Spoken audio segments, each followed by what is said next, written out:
From sunny Southern California, we bring you Meet Bridget, a podcast for building confident communication and female badassery. We spotlight women who have bridged the gaps in their lives by building strong relationships and speaking their teenage dreams into reality. Bring it on, baby!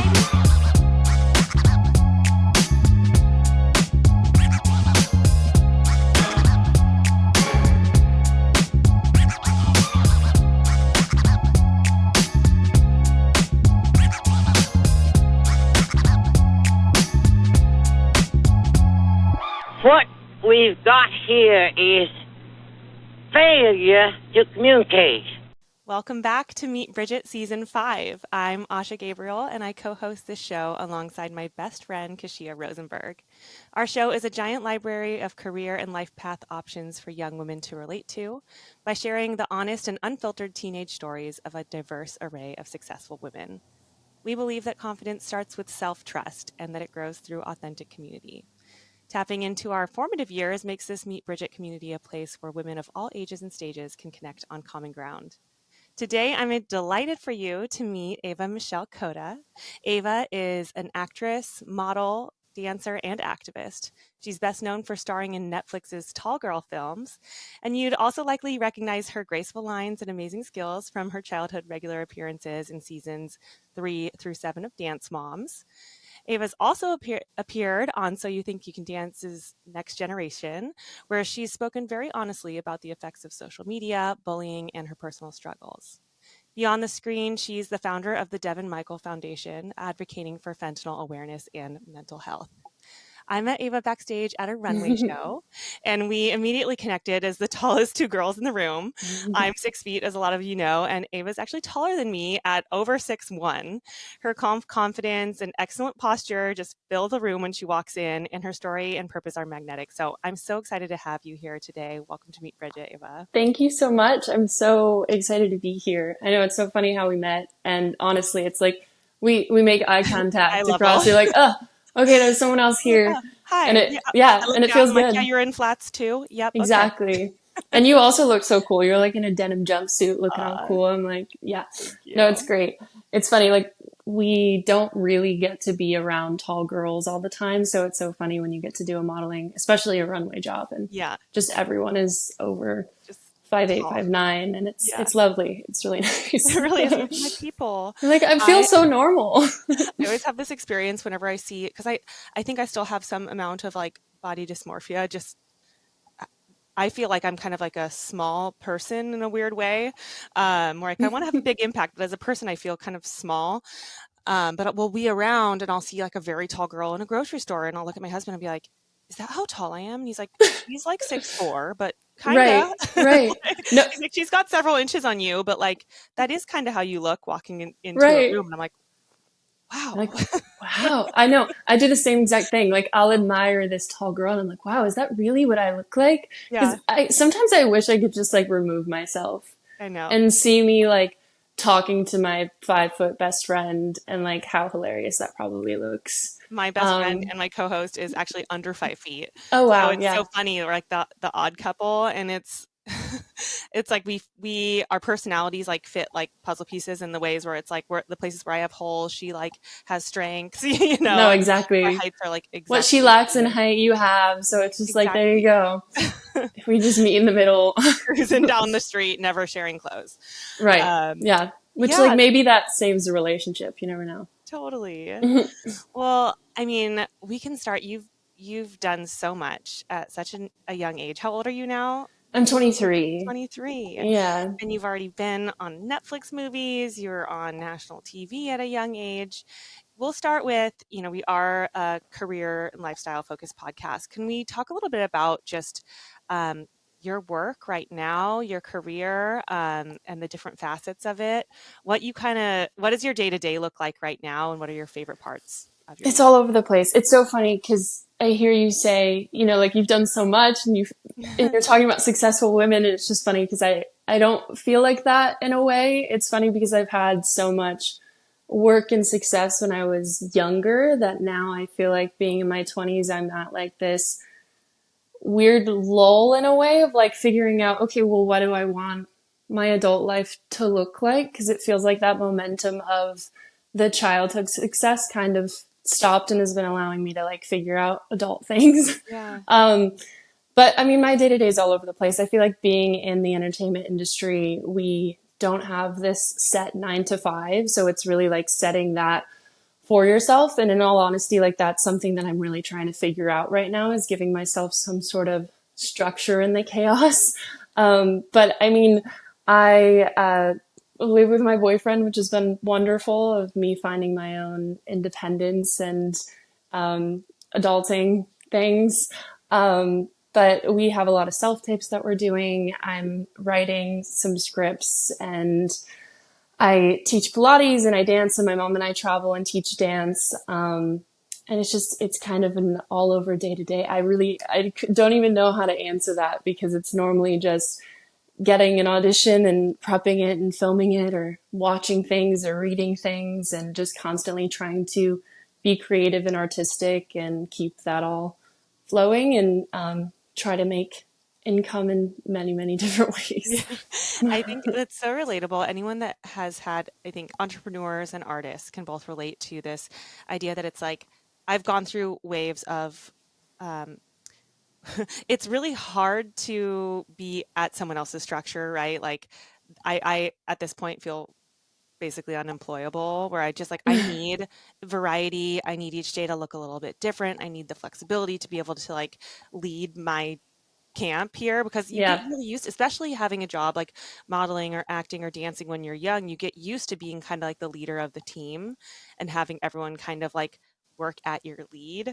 Yeah. But then it's also like that becomes hard. Sometimes it's like having so little structure, or having to constantly be creating your own structure is like an Yeah. additional job that you're doing without realizing it. When you work from someone else, it's like they're laying out, here are your things. We need these deliverables by this time, or whatever. It's like it's the thing you need the most, that freedom, but it's also probably one of the hardest parts of the job, is like being okay with that and not like panicking when maybe the Yeah. pace is slower, and then, or not panicking when it picks up so much that you're like, this is not even normal working hours. No, Having that be exactly. like the blessing and the curse of a creative life. Yeah, no, exactly. I'm like so grateful for the freedom that I have, that I can really just pick up and do anything whenever I want. I can be there for my mom, or someone can call me and I can be there for them. And that's really, really great. And I don't take that for granted, or just being able to like do what I love as work. Like I truthfully feel like I've never worked a day in my life, because everything I've done has been so enjoyable. It doesn't even seem like, not to say it's not hard work, but I think, Yeah. like when you live in this creative career, it just is, it's really wonderful. Like we truthfully love what we do. But yeah, it does come with a lot of unknown and a lot of insecurities in that. And yeah, you're your own boss in a way, and you're also your own like motivator. Like sometimes you just get up and you're like, I want to be told what to do. I don't want Yeah. to have That would to be so figure nice. out. I know. I'm like, can someone just like, I need like a career, what is it called? Like mentor. I need them Yeah. to tell me what to do and where to put my energy. I think that's been like my biggest realization recently, is like the most valuable thing we have is energy. And I think Yeah. growing up, and time, and growing up with so many different interests and things I was doing, now that almost makes it more difficult to know where to put my energy, because I'm like, oh, well, I could go this direction, or I could go this direction, or I really like that. And there's so many interests that sometimes it's like, is it easier just to have one and just like I go love that way? whichever. It's so relatable. Right? I think that's like a top theme that comes up for me in therapy, is where it's like Yeah. I've tried a lot of things, and like when I have an interest, like I have to see it through. I'm so curious that I really feel like I have to invest in these, like once something's in my head, I'm like, I gotta know about it, No, And exactly. so I have like just a lot always going on at any given time. And I've always kind of seen that as like a weakness almost. Like, God, I need to just like not just focus on one thing and be okay with Yeah. that. And my therapist, like, she's like, actually, it is a strength to be interested in a lot of things. Like a lot of people Right. just aren't, No. Yeah. So it's like you have to choose the way you look at it, because it's part of who you are and what makes you Yeah. probably good at a lot of different things that Yeah. you're invested in No, too, is having a exactly. diversity of interest. Right. And I think they all help each other in a way. And I've had the same thought. It's like, what is it? The master of none. What is it? Like, Yeah. whatever Yeah, comes before that. But we I know can't it. think of it right now. Jack of all trades, Jack of all master of trades, none. master of none. And Yeah. that always comes into my head, but then I often have opportunities where I have to do multiple things that Hmm. I know, and that's kind of what makes me unique in that space or more valuable because I can, sing and dance, or I can like produce something and artistic direct it and like know movement and also know, different sides of things. So we have to look at it as a value, but not to say it like doesn't get overwhelming in the For day to sure. day life of like, what am I doing? Yeah, just having to filter through like, okay, like I Yeah, could do all these different things. What is the thing that's most important to me right now? right. Or like what is the thing that like I'm most connected to Yeah, right now, and then just going with it and making a choice right. where it's like easy to kind of get paralyzed by the just Yeah. variety of choices we can make. It's like we have to be so in tune with our intuition too. And I think that's also difficult when you're living in a place that's so busy and there's so much pressure. I feel like there's way more pressure on younger people to be successful earlier in their life than there ever has been. And it's pretty wild. Like, I feel like I've done a lot for my age, but then I also feel like I've done nothing because of the societal pressures that just continue to feel like, Well, and I think we're more aware because of social media and because of just yeah, the internet in general. yeah. We're so aware of what everybody else is doing. And then we're also so connected to people. So it's like once you've had bursts of success, you do get people reaching out to you being like, you could do this thing, or you Mm, should come work for me, or you should do this project. And it's right. like being, you know, if you're any kind of people pleaser, having people be like, you should do this, you'd be good at it. It's Yeah. hard. Like I've had moments where I'm like, oh, okay, yeah, I'll do that. And then I'm like, I never even wanted to do that. Right. I'm just No, doing it because someone exactly. gave me the opportunity and agreed like I could be good at that, but I don't not do I actually want it? And having to like Right. filter through that, like, And that's having a lot difficult of to know opportunities is tricky. sometimes. Yeah, Like, really truthfully knowing what you want, I feel like is an underrated skill. I think, there's like totally. it's difficult. You're like, okay, let me sit here and like really think about it. And then I overthink. And it's like, no, it normally is that just initial gut That feeling. gut. It really is. But like Yeah. learning to not overthink that and trust it and just like go with it. But then also like I have said no to things that I probably could have said yes to, and maybe I said no to them out of fear. So recently I've been like trying to say yes to more things Hmm. because if I have the time, it's another experience and you never know what that may like, turn into. So Totally. it's If been not like that interesting. opportunity, maybe there's a person you meet there that, Exactly. something, it's just like You being never know. open to, yes, that it's like usually opportunities are there for some kind of reason. Maybe it's the reason is for you to say no and focus on something else, but sometimes, Right. it's there to guide you into something else. Right. No, Well, I exactly. mean, you were talking about even just bringing a little extra to the table when you have certain opportunities. Like when we were on this fashion show together, they also had you with like they had dancers as part of this fashion show in the beginning. So Ava was not only like modeling and doing all the clothes, she was also like with the dancers and like seamlessly bending into both groups. So the value of being able to kind of have a multiple interest background is Yeah. No, really, it's really cool. cool. And it's funny too to see because when I booked Tall Girl the first, and I'm sure we'll talk about it more, Yeah, but let's get um into it. Jodie originally like sang in the film. So in all of my auditions I had to sing. Mhm. And that was really cool. And then after I booked it and we were doing the second one, since the writer knew I danced, he like wrote it in that I danced and sang. And so for the second one I was acting, dancing, singing, and modeling. And you're like, wow, like it really just all came together. But I don't think the second one would have been written that way if someone else booked it and wasn't a dancer. So it's just really interesting to see how those things that you do can change the way the art ends up being too, which was really, really cool to be like somewhat collaborative on that. And then feel like I was in High School Musical, which has always been my Yeah. dream. So it's fine. I mean, among singing, acting, dancing, modeling, do you feel like it's all kind of part of the same job, or are they sort of different categories for you that you have to manage separately? I think they're all part of the same job, but I think keeping them all at a high skill level is separate. Like I have to still continue to go to dance. I have to still continue to educate myself on choreography and what's going on in the dance world while also doing film research and auditioning and taking classes. And, I think it's just like working every muscle to make sure that when that opportunity does come, that I'm at the level I want to be and ready for that. So I think they all do morph together, but like the training aspect is where Right. Has to be they deliberate become a in little each bit, area. yeah, separate. But that's great. It's fun. I love like continuing to go to dance, and like my mom and I just taught at a nationals on the East Coast, and like keeping all of that alive. Like I truthfully love it all so much for probably like the same reason, which is so funny. It's all so similar. Yeah, but it's special. So it sounds like dance was for sort of the first thing that you got attention for. Can you Yeah. bring us back to like as early as you can remember, um, just the kid that you were, your interests, how, when, and where dance kind of entered your life and what that was like? So I can't remember when dance entered my life because I was like 3 years old when I started dancing. My mom was a dancer and a model growing up, and she put me into a dance studio. I'm originally from Michigan, so a really small town in Michigan, and she put me in this studio when I was 3, and she was watching the recital and was like, "This is terrible. Like, there's no way I can let my daughter be a part of this terrible studio."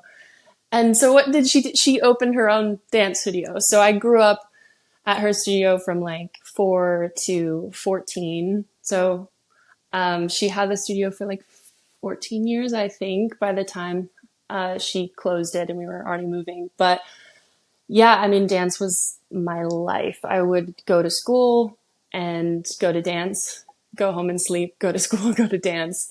And I always loved it on all of my like, you know, when you get those sheets when you're younger and it's like, what do you want to be when you grow up? It was always like a professional dancer. And it took me so long to figure out how to spell professional. I remember I would always spell it wrong and it would really annoy me. But that was my dream. Like I never really realized that I was like a dreamer. That was something different that not everybody wanted to do. I was just so dead set on like, that's what I'm doing. Like it made sense. And nobody, like my mom was just so supportive in that. And I think saw that I had the work ethic from a young age. I'm a perfectionist. So it would just constantly be in the studio and I just loved it. But I think around like 8 years old was when my mom was like, okay, like she's got something.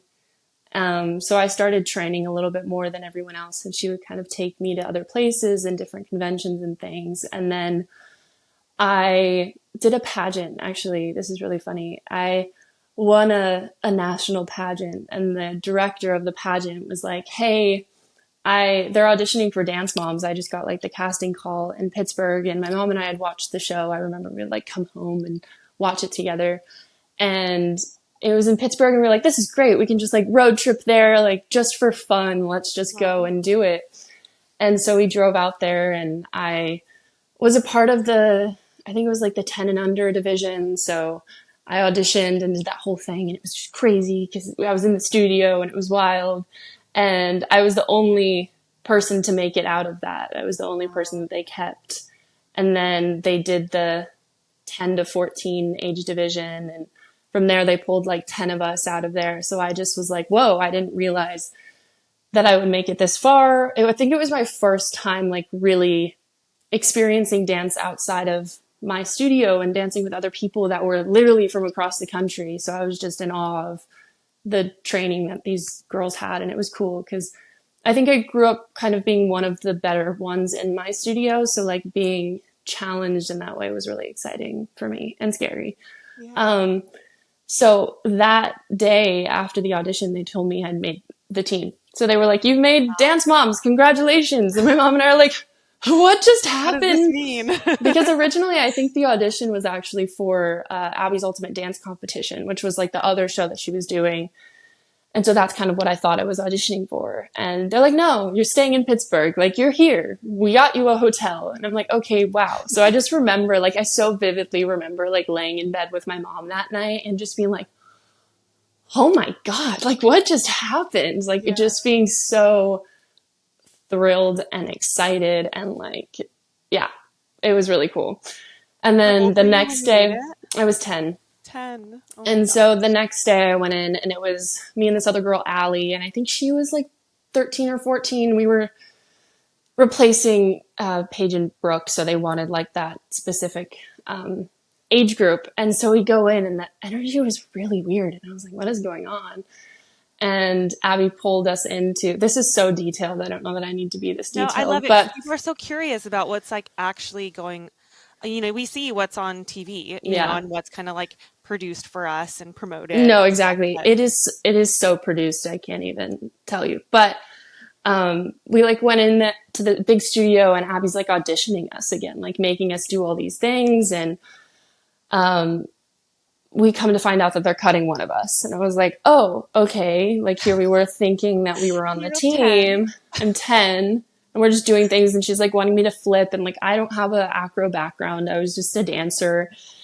And so Allie's phenomenal. So she ends up cutting me and it was very sad. I like cried my eyes out. I was so devastated. And then I went back home um, and then the only thing I wanted to do was like be good enough to make the team. So it was just really interesting. Like I think rejection is our protection in so many ways. Like I was not ready. I don't think my mom was ready.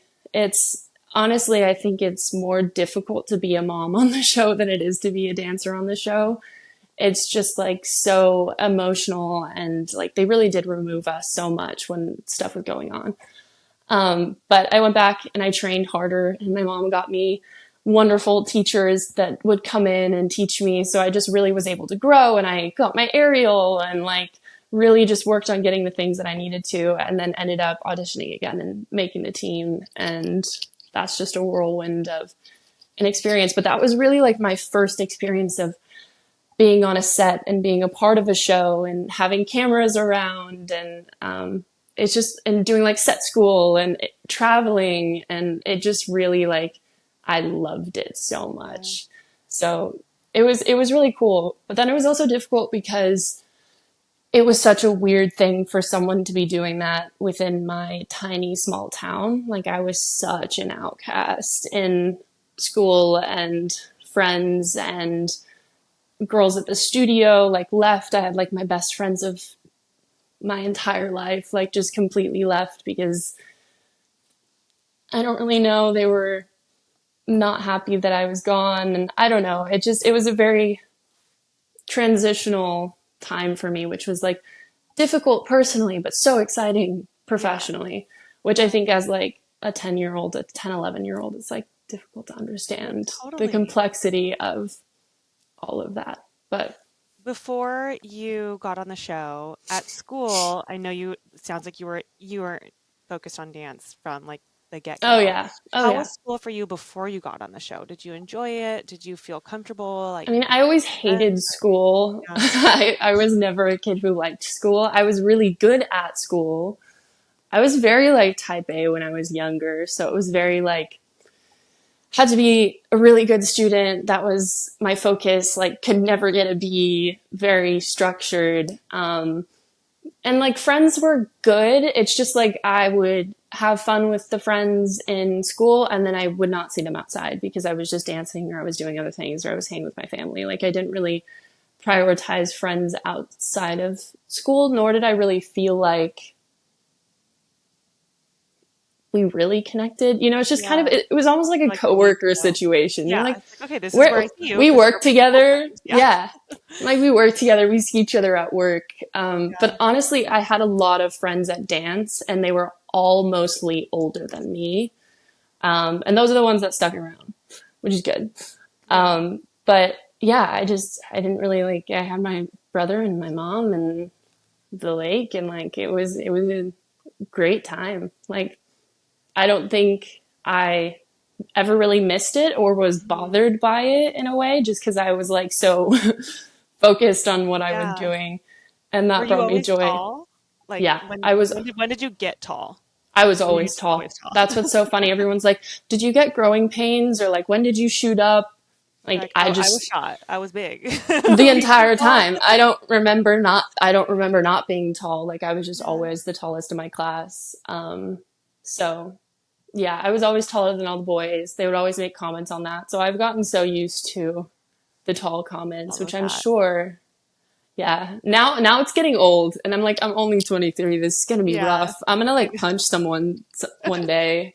But it's not going to be their fault. It's going to be the pent up. It's just the penta. Yeah. I'll get those. Like anytime I wear heels, there's always a short man that's like, "Why are you wearing those?" Yeah. Or And it's even a just tall man who you're just taller tall men too. than. Yes, and they're like, They or get butt hurt. it comes from all different directions. We'll say that, Yeah. but like, there's always like a question. It's like, well, why did you wear that jacket? Right. You Yeah. know, I like, was am I questioning your fashion choices? Like, yes, literally, like, you're so tall. I'm like, I know, I'm aware of that. I've I, been in this body my whole life. yeah, like I I do kind of actually had know that. like jumps of growth spurts. Like I was always like super gangly, but then I became much taller than the boys in like my freshman year of high school. I Oh, think I shot funny. 4 inches my freshman year of high school, but Whoa, that's was crazy. always like I was always gangly. Like my pants were always short. I was just like not comfortable, Right. slouchy. And I think that's why, like, for me, ballet, when I started ballet young, it was like a place where I could take up so much space, Yeah. and like my posture. And it just felt like the part I wasn't really able to verbalize was like alive when I was dancing. Yeah. And that was kind of like my outlet. Cause before people like never really believe this, but I'm like, as a kid, I was super shy, like very academic, but like quiet, I kept Yeah. a lot internal and as a middle child, so I feel like I found outlets to kind of express myself um in the way that really felt like me, and it wasn't Mm. really through words until much older, and now you can't shut me up. Right. Yeah. Well, But I think it's so important to be comfortable in your body, but it also like really it's so interesting to me how young we can learn to be uncomfortable in our body because I do think like insecurity is a learned thing. I don't think we're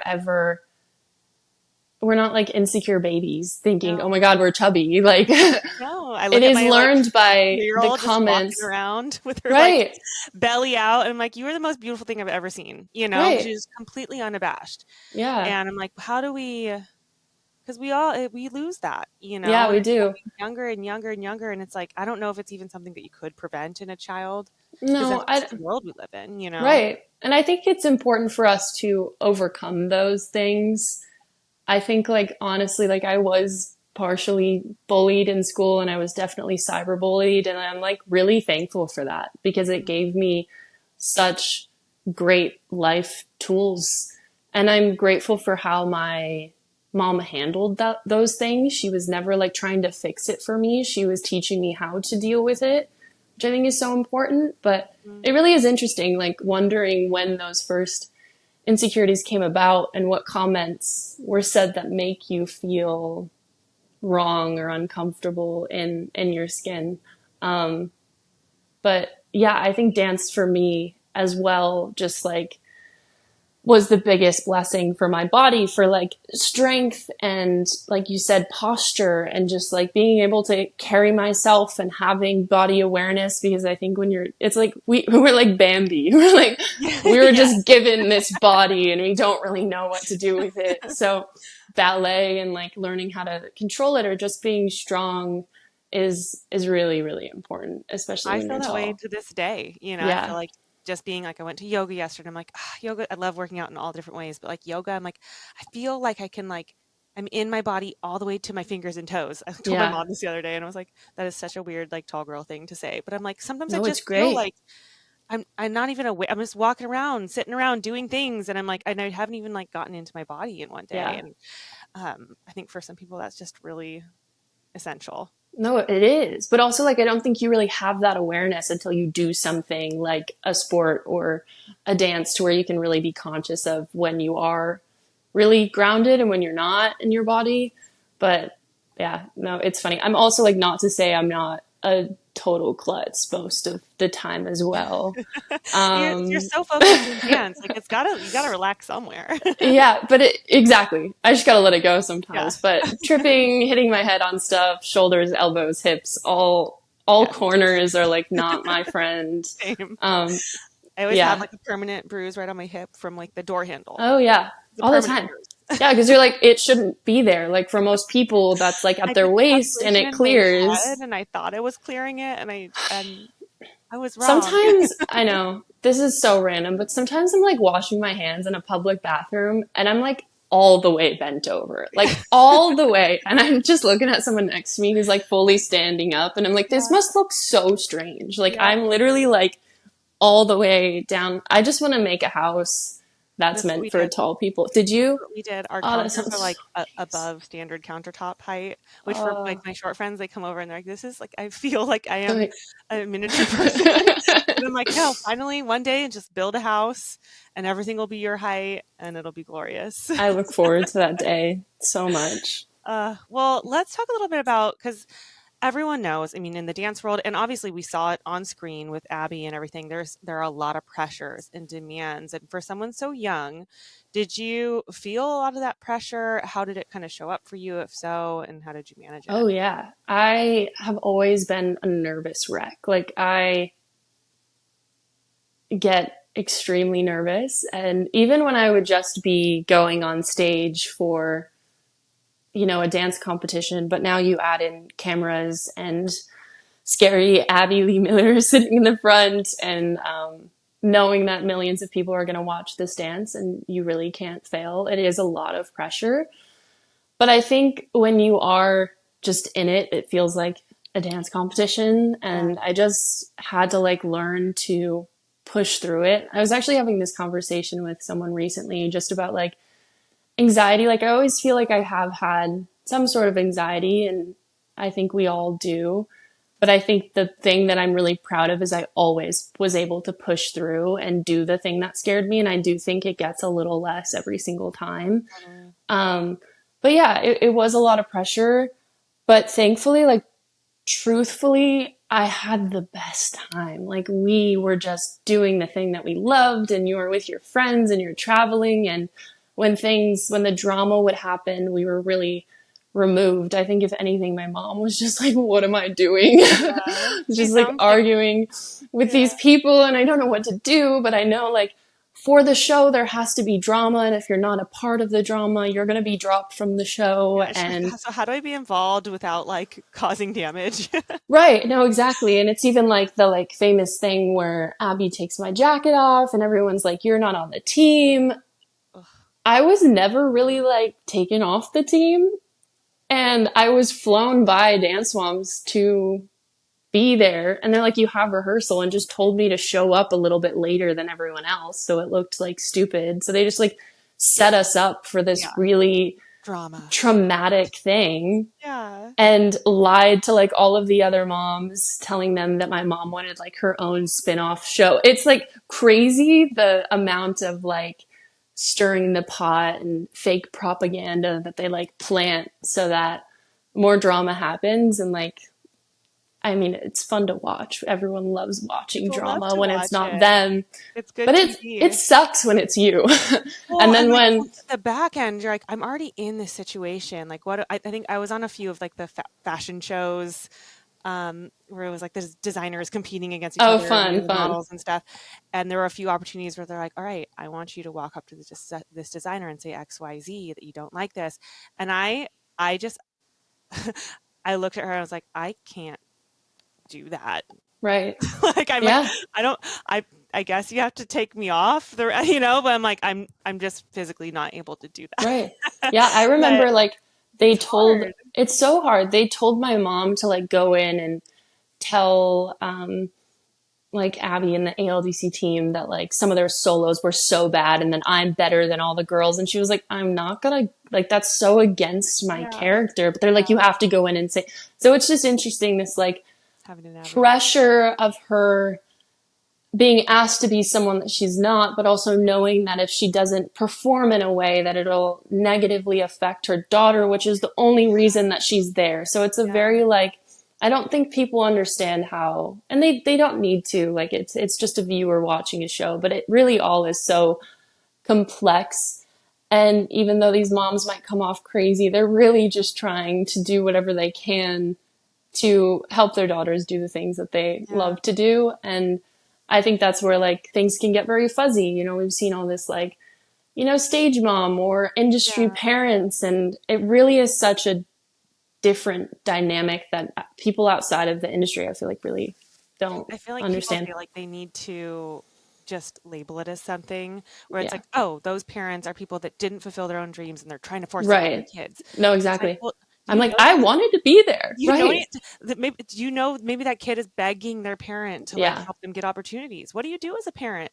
Right. If my kid's like, I love this so much, I want to make it my life, I'm going to do everything I can to give my kid the opportunities, you know? And it's like Exactly. everything is a lot more layered and complex Yeah. and gray and ups and Yeah. downs than But it's someone just might want so to present wild it. to me, especially like that was a huge thing with my small town is a lot of people, including my dad, were like, she's forcing her to do this. Like she needs to just let her be a kid and do that. But it's just so interesting because I'm like, have I not shown you that Yeah, I show up to dance every day and I work my yeah, ass off because this is what I want to do. yeah. And Like if I didn't want to I, do this, I would just not be no, practicing. I am begging my mom to Yeah. do this and I'm understanding that I'm putting her in an uncomfortable position because this is what I want. So it's really sad. I think that people immediately go to that negative thing, making it the parents' fault in a way when really they're the ones sacrificing more than anything. Like my mom sacrificed so much. I mean, she Totally. sacrificed her company and that functioning without her, which people weren't happy about. And I totally understand that. But for me to pursue something that may or may not happen. And she like took that chance. And it's just, yeah, it's interesting that we can't like appreciate them for what that is or understand that kids, no matter how young they are, can actually know Totally. what they want. Like, Yeah. I think it really should be respected a little more. But I also think like it's such a weird double standard. Sorry, No. with entertainment industry. I think like if I was doing some crazy academic thing and I was traveling for that, or if I wanted to be in basketball, or I wanted to do something that was more Yeah. The socially spelling bee. accepted, right? No, literally, people Yeah. would be like, "Oh my god, great job! Like Jeanette, wonderful job. You've raised such a smart, great kid." And it's like I'm doing something that is the same thing. I'm also Yeah. working as hard as I can to get to this goal. So it's just really interesting how the entertainment industry has such a double standard on all of that. Like, it's Yeah. just not acceptable, I I know. guess. I think it's really Strange. tricky, but I Yeah. think it sounds like you and your mom have a pretty special relationship in that you've been able to like have all these moments, together and stay tight together. Yeah. Can you tell us a little bit about like, okay, you've done Dance Moms, um, other dance experiences, you're prominent in that world. How did you shift to acting and booking the Tall Girl movies? Yeah, it's pretty crazy. So Dance Moms for the later seasons was filmed in LA, so that was like the first time. Well, I mean, I traveled to California with my family when I was younger for like a Hmm. dance scholarship thing, but it was my first time like truthfully working in LA, and I was like, this place is so cool. Yeah. And it's crazy because I literally live like 5 minutes away from the hotel that I stayed at while we were filming Dance Moms, and it's just like sometimes I just have to take a step back and be like, whoa, Yeah. this is pretty cool. But yeah, I came out here and I got a dance agent and I was training and auditioning and my mom and I were going like half in Michigan and half here. We got an apartment. Well, I mean, first it was like Airbnbs and guest house and we were just kind of doing whatever we could do.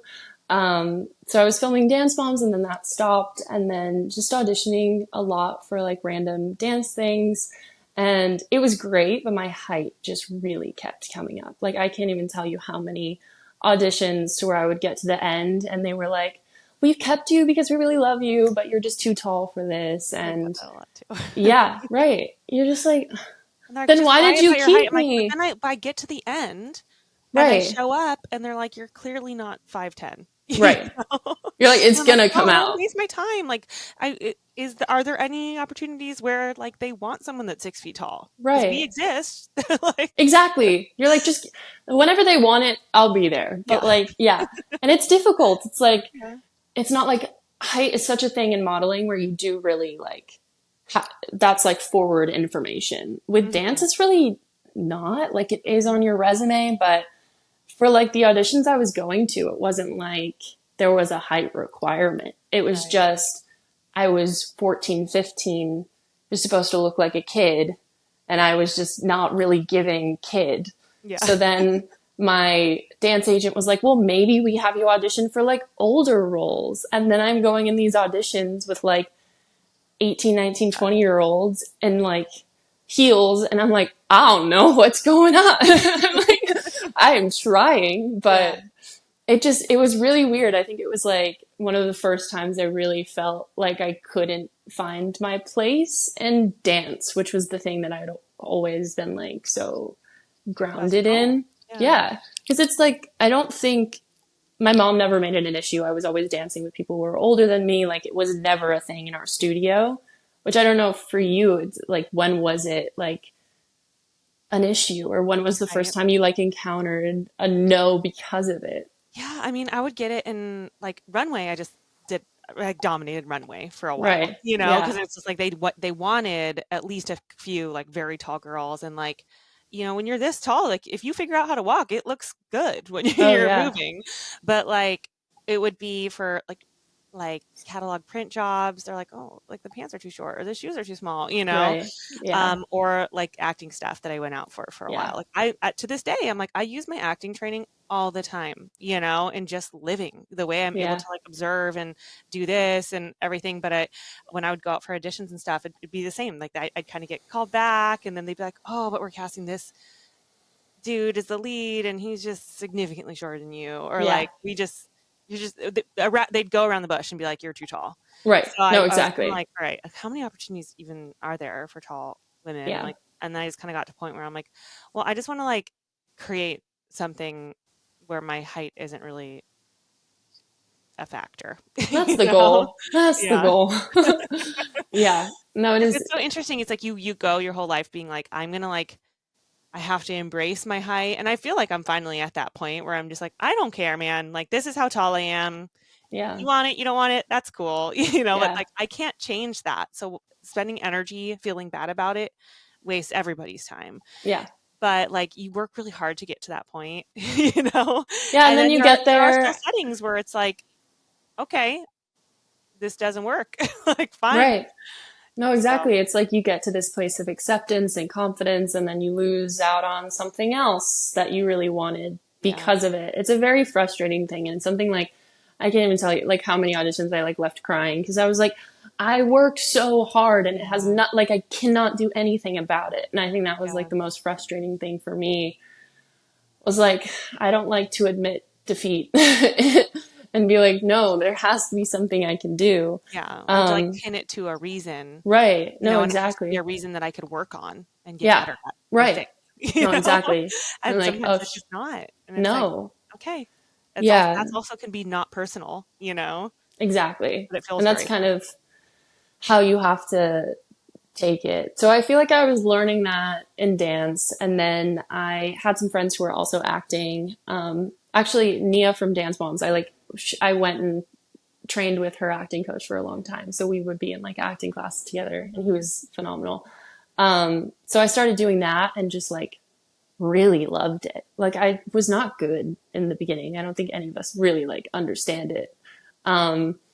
But I really enjoyed it. And so I found a wonderful manager. She's incredible.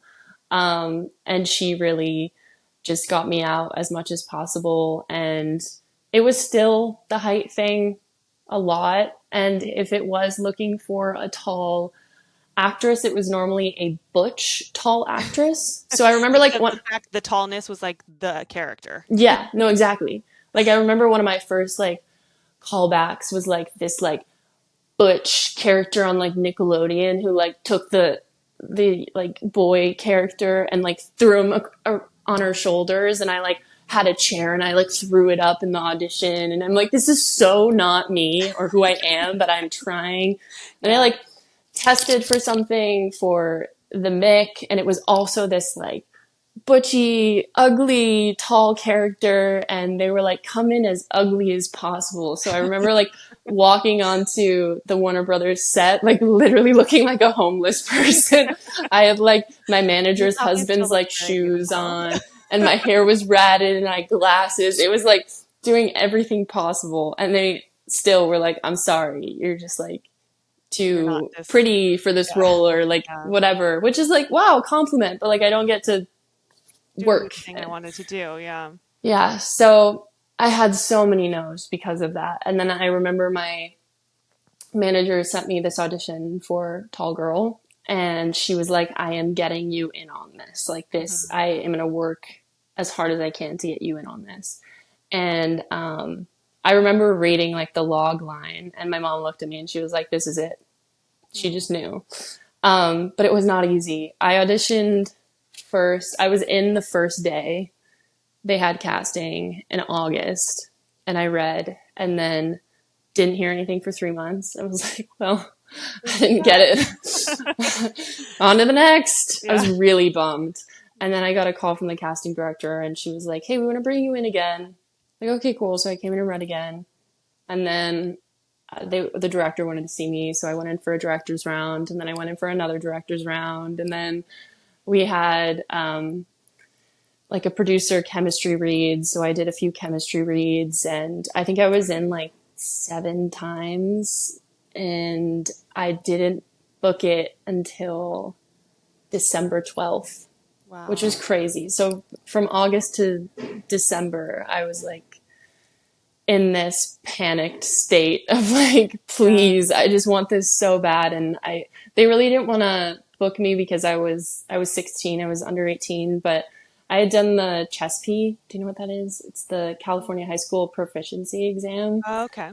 So it's pretty much like taking your SATs early. And if you Yeah. pass, you can work as an 18-year-old on sets. Oh, So I don't need to have set school, but I still like finished high school. I was homeschooled for like seventh grade on. I was like online. I still finished and got my credits and like got my diploma, but that was like a separate thing that really helped me because they were like, we don't want to have a set teacher and like have to do all the minor right. things. But yeah, it was hard. Like people, I feel like a lot of people for some reason assume that it was written for me and it was Yeah. just like given to me. It's like that good of a fit. Right. Which it was like, it's Yeah. so funny because I remember going to the first, audition, and I remember going in there and being like, okay, I need to meet this writer because I swear Yeah. he wrote a movie about my life. And it's funny because I didn't know they were recording, but that was like in my audition packet. So Yeah. everyone was like, that was like a part of why we loved you so much was because you came in and said that. Yeah. So it's funny, but, I look back and it was such a like fun, great experience. And honestly, like one of the last fully in person audition experiences I was Because able pretty to much have. everything is self-tapes now. Everything self tapes. Yeah. So it's Which I just mean like, might be nice in that you're like, not having to run all over LA, but like, yeah, or if you don't live in LA, I think there's yeah. a little bit more flexibility, but there's something to being like in the room and like actually reading with another person than not just your like, Yeah, just like boyfriend or meeting the friend. casting directors. I'm like, Yeah. I don't know what any casting directors look like anymore. Like, Yeah. I really got such a great relationship with Barbara, who casted me in Tall Girl, because I would see her and she was just so warm and great. And I would get redirections all the time. And it's like, Yeah. how are we supposed to read this and understand exactly what you're wanting? When unfortunately you could say like one word to me and I could adjust and be exactly what you're Totally. And wanting. sometimes So, that's what they're looking for. It's not so much like right. what you did. It's like, okay, when you get a redirection, how quickly can you, Yeah. change and do you Yeah. take direction well is like half Right. the thing they're casting. Yeah. Well, it's also like, how do they know this isn't your 25th take Sure. rather than like, your first or second? So I think it's easy. It's easier in the sense we don't have to travel and we can like control the final product, but Yeah. we've completely lost the personal connection with it. So I'm really grateful for that experience because Yeah. even though it's scary, like I'm not on a Zoom where it's just boxes, like there were probably 10 people in the room, like Netflix execs and producers and casting and director. And you're like, oh God, this is terrifying. But Yeah. you do it and you're proud of yourself. And it's like, I don't know. That's what we think of like old Hollywood. Like we watch everyone's old audition tapes and it's just so alive and Yeah. relaxed. I don't know. It's just, Yeah. I miss It's it gonna a rock. lot. Yeah. Maybe one day.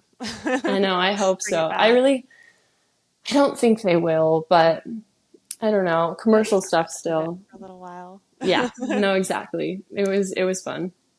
Well, I know it's a hard transition, but a lot of what you've been doing now and you're vocal now about mental health awareness and also fentanyl awareness Yeah. through the foundation you started with your mom and your brother's honor. Yes. Can you tell us a little bit about, you've mentioned your brother in this interview. Can you tell us about the time in your life when you lost him and the effects that that's had on you?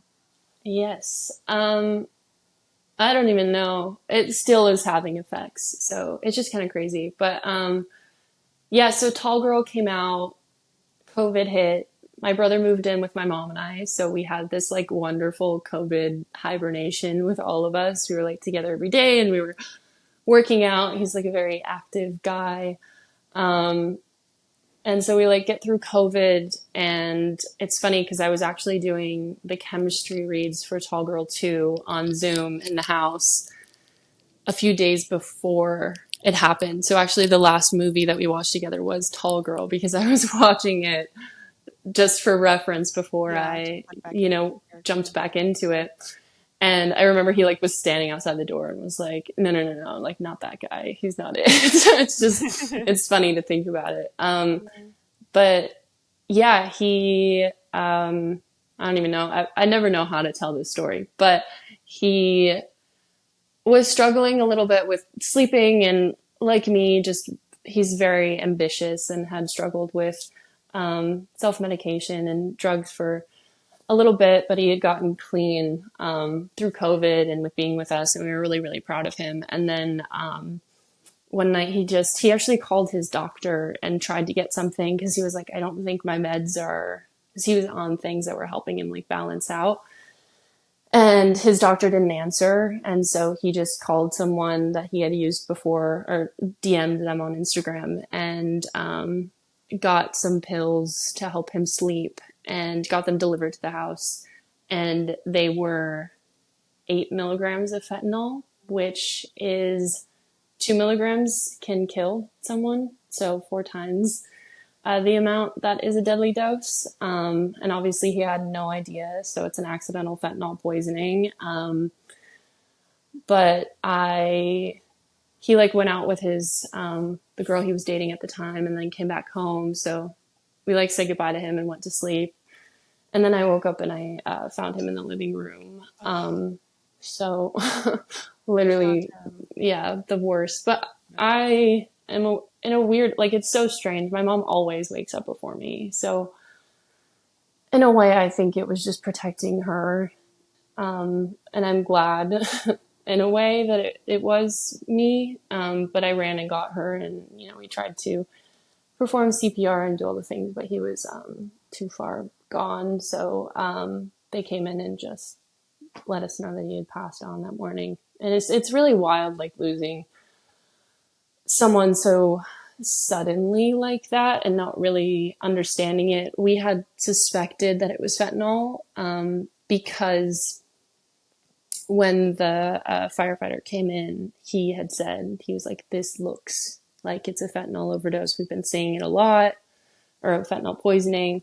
And that was literally the first time I ever heard the word fentanyl. I had no idea what was happening with it, which I think is so wrong because it had been happening for a very, very long time. And even when he passed, it was the number one cause of death of people between 18 and 45 in the US. And the fact that I didn't know, and I don't think my brother was very aware of it either, is really sad. So after he passed, my mom and I immediately were like, we need to help people know about what is going on and help fix this issue if we can, and just bring awareness around it. I know that he would want that, and I think it helps us just bring some purpose in a way to what happened. Not that there will ever be. So yeah, we started the Devin Michael Foundation just to educate people on fentanyl and what's going on, to help them get Narcan kits, or if you are going to use, testing strips and different things that can help prevent. Not that it is 100% accurate, but I would rather someone test it if they are going to do it, but it's really sad. It's taken so many people that I know, and I've connected with a lot of people who have been affected by it, and it's it's really, really unfortunate and happens to take such wonderful people. I Yeah. mean, not that everyone isn't, but my brother was just such a light and an energy, and he had so much that he wanted to do. So it's just really unfortunate seeing, you know. Thank you for being open about this. I cannot fathom how much that, I mean, it could make your world just fall down around you. I think it's incredibly brave that you and your mom have taken this devastating experience and activated it, in his honor and taken up an opportunity to make sure people are educated and aware of how dangerous this stuff is, and Yeah, that, everyone, y'all can kind of think like, oh, that would never happen to me, or like, no, this is a guy I trust. I've used him for exactly. Adderall before or whatever Yeah, people are getting, and it's like, oh, casual stuff, or like what's the, I don't know, the anxiety one that everybody kind of like gets from everywhere, Xanax or Xanax yeah, and that kind of yeah. stuff, but it's like you think that that's what you're getting, and it's unfortunately in this environment, you there are no guarantees. That Mm-mm. dealer might not even know what they have, and that's Right. how like the supply chain I kind of like truthfully feel like they works. don't most of the time. Like I Yeah, think it comes from so far up, and I think it's difficult for people to understand. Like one of the biggest questions I always get is like, why do they want to like kill their clientele? yeah, And the thing is that sometimes people die, but sometimes fentanyl is way more addictive than really anything out there. So if they're putting it in cocaine and someone already has a tolerance to cocaine, it's going to make the cocaine 10 times more addictive. And for the people who are producing the drugs, they do a little bit of cocaine, a tiny bit of fentanyl, and filler, and it's way cheaper because fentanyl is just so potent and powerful. So a lot of the clientele is getting more addicted and buying more. So they don't really care about the percentage of people who they lose their business because there's 100 million more people on Snapchat and social media that they can just easily reach out to and make more money off of them. So it's a really screwed up industry. And I mean, I've spent time talking to the head of DEA, and they're trying to do stuff and trying to bring awareness. I've worked with them a lot, but then it's also like we're helpless to the cartels in so many different ways. And even if we stop fentanyl production, which I don't even think is possible, I think there's always going to be the next thing that it's going to be coming out. So that's why I think with our foundation, we've just really prioritized awareness, because I think if we could just be as educated as possible and know what the repercussions of this one decision could be, that hopefully people would take it a little more seriously and understand that like drugs aren't what they used to be. The yeah, industry's changed, and it's just not worth it. Like if my brother knew, he would like I know that he wouldn't yeah. have. So it's just yeah, just getting as many people as possible to know and to also carry naloxone. I don't know if you know much about Narcan or naloxone, but it's a Share it nasal with us. spray. Love Yeah, that it's a advice. nasal spray that's a opioid antigen, so it actually removes the opioid from the brain, so it can bring people back from opioid Wow. overdoses. So when you call the paramedics, they'll show up, and that's what they'll use to Perfect. help someone. So I have it like in my car, and I have extras at the house that if people want to take them with them. I mean, if, kids Just want to have bring them to first at a school, like club literally just when you're have in it. school. It's Yeah. right. It's like, I obviously don't use, but if someone does and is around me and I'm at a music festival and I can help someone, like Yeah. it's 100% worth it. And there are programs where you can get it for free. Unfortunately, it can be very expensive, which is stupid. Yeah. A problem. um, a very big problem, but we have a lot of problems. But Yeah. yeah, I think that's like our biggest mission, is just to provide people with the knowledge, and they can do with it, what they will. But I truthfully think we have affected quite a few people and probably saved lives with what we've done. And that Yeah. just, makes it a little bit easier to handle, I guess. Yeah. I think it's obviously like a hole in your world that will never be filled, but to have that perspective of like, well, what would he want next, and you mentioned earlier in the interview that, you've struggled with anxiety, but that you've always had this, you've always taken action to do the thing that's hard, and you've Hmm. like used the anxiety to like, like, do the scary thing and keep Yeah. moving. Yeah. I think that that is a really inspiring skill to have that carries into a lot of different areas. And it sounds like your mom and your brother both share that. So, Yeah. and I do think it's just like that aware. It sounds like a buzzkill or whatever, but it's like if someone hands you a pill and says like you got a 1 in 4 chance of dying Do because you take there's it? no way to Right. get, are you going to take that? Right. No, like No, that, just exactly. having that awareness or a friend that just like isn't afraid to say the thing, and like, let's talk Yeah. about this stuff because this is the reality of what, like, there are ways for you to have fun and take risks as a teenager or whatever, Yeah. But I think that it's aren't less quite as risky. in most cases. I think it can be about having fun. But I think in most cases, it's people trying to cope with pain or trauma or things that they haven't dealt with. So I think with what we're seeing with the use of drugs going up, I think we're seeing the decline of community and communication. And I think that's what we really need to lean on is like mental health is at an all-time high because we are so disconnected from each other and we're such social beings that need to talk about things and know that we have love. And I think that that's where we're seeing like the lack in things and people wanting to self-medicate. And I think my brother felt that, I think he knew he could talk to us, but there's so much shame and guilt that, they feel. And so I think as a community and as a whole, we need to understand addiction in such a different way and have empathy and understanding and respect for them while they go through it because it's so much more complex than just being at a party and having fun. It's wanting to, Totally. you know, Escape or like yeah, it's like them thinking that cope. that's going to Yeah. be therapy in a way when it really isn't, or it can be, a lot more dangerous. But yeah, I think we're having really wonderful conversations about Yeah. mental health, which I think is great. But I also think like prioritizing men's mental health is really, really important. And something that we really try to do. Even though it's two women, we really try to get, guys to talk and inspire other men to talk about how they're feeling. Because I think that's a community that's not as supported or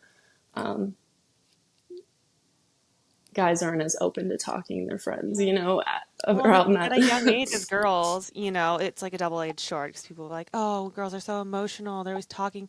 They need to have girl talk and all this stuff." It's Right. just like it is It's therapeutic. Like, therapeutic. Yeah. it is. Kashia, my like best friend in the podcast, and I am like countless times. I'm like, you are like this like female friendship is like the juice of my life. Like it literally is so Yeah. it's pure benefit. Right. Like both of us have brought each other so much meaning and strength, and it's like I some men have that, but I feel like it's Yeah. not taught to them that this is like Right. essential for you. Like you Yeah. got to be able Well, I to also talk about think this like stuff. men, it might not be as conventional as we think. Like I talked to my boyfriend and he's like some of the best talks I've had with my guys have actually been when I'm playing video games because you're Yeah. playing and you're like shooting shit and you're doing stuff. And then you're like, hey bro, like, how's your life? Like, how's your girlfriend? And you really just get to talk. So I think it's interesting too of, parents being like, oh, I don't want my kids on video games, but that could be their Right. outlet of how they communicate, Right. and Or like how in a relaxed they place. It's like like going get for a walk that with a friend where you're like right. you're walking, so you're not like sitting and staring at each other, but you can talk about like the craziest things just Yeah, no, moving in the exactly. same direction, and that could be a video Exactly. game. Right. And so it is funny. I think like allowing them to explore their way and wanting to communicate those things is so important. And like finding freedom within that is just cool. But it's funny. I never would have thought that like Yeah. he's like we get deep when we're fighting some aliens, I think that's Um, when my husband likes to go fishing. He'll just like right. get out there and I'm like, "Do you just sit there? Like, what do you guys Yeah. talk about?" Right. No, He's like, "Oh, exactly. we talked." I'm like, It's great. I "Cool. love it. Do more." Yeah, being a dude's cool. It's I great. know. It's so But different. I do think there's just I think there's so much you clearly have such like an understanding and compassion for people struggling in this space and um even like we have the stats floating around and now in all the schools, like kids are seeing them and stuff. But I think it's also important to understand that like when you're in a place where it's like you're just not connecting with community, with other people, with your own emotions, like that can feel just as deadly as some of these stats. Like, I Yeah. have to escape this feeling Yeah. because this feels like it could end me, Yeah. So I think it's not even just like, okay, tell people how deadly it is, this and that, that it's like, no, like, what is this thing you're feeling that is Mm-hmm. already dangerous? And like, Yeah. there are ways to get out of that, and there Yeah. are ways to like help and support you. And there are other people feeling this way. And, Yeah. um, there's alternatives to just having to like medicate or cope. Yeah. I think I mean, it's a huge part of this community. Our whole goal is to just show young women that it's like lives can look all different ways, and you don't have to like say, I'm going to be this thing because that is what the career everyone wants me to do and is the right thing Right. to do. It's like, no, who are you? And we're going to give you lots of different stories of women that have been through all sorts of things that probably looking at them on the street, you'd have no idea. Right. When What we they've first been met, I through. was like, wow, she's so cool and confident and, and beautiful and like a great model. And then I looked you up and I was like, oh my God, I have to have her on. Yeah. Um, I think just giving everyone that second look, that grace of understanding we're Yeah. deep, complex creatures, that we need each other in Yeah. community. And you never know what people are going through. I think it's so important to just take a step back and not, immediately respond to something and just give it some space and time. Yeah. But yeah, I agree. I think it's really special that you guys are doing this. And I also think it's important for girls and everyone to know that even though, like, I've had dreams and I've been successful in ways, like life happens and it never really pans out the way that you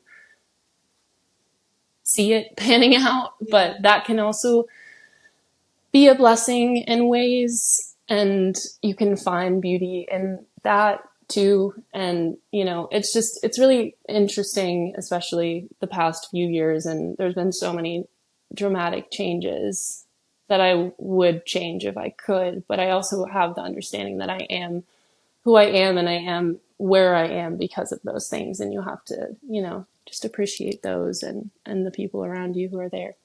Don't know if that makes any sense, but It yeah. absolutely does. I think that, we endure hard things and it's like we all go through the moments of being like, why did this happen to me or my loved one? And it's like you sit in that for a long time, the like anger, like, Yeah. but why did this happen to me? Like, how can I explain it away or like find the thing I need to, just like in the auditions, where Yeah. it's like, Yeah. oh, like I'm never going to know the exact perspective of this person that said no to Right. me.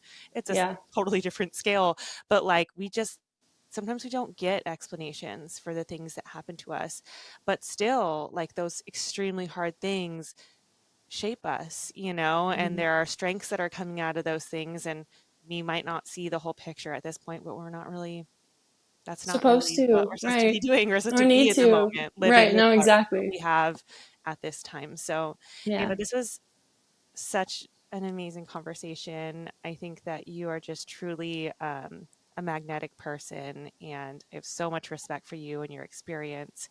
And I so appreciate you being on. So, thank you for being on today, and we can't wait to continue the conversation. Of course. Thank you so much. It was so nice to see you and chat with you too. I feel like it's just like a friend getting to know a friend, which is That's cool. the goal. So For people who want to follow you to support the foundation, where can they find you?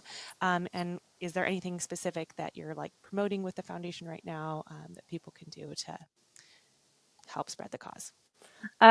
So if you want to follow me on Instagram, I'm ava.michelle. If you want to follow the foundation, it's at Devin Michael Foundation. And honestly, all I ask is that you educate yourself and have conversations with friends and people around you, because that is our goal is just amplifying the message. So even just listening to this, if you can take some information that you learned and share it with a friend or a parent or a daughter or whoever that is, that's helping us. So yeah.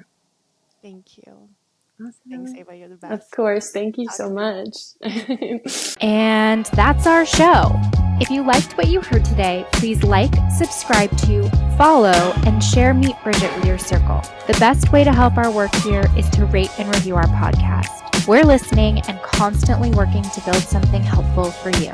Catch you next time. Bring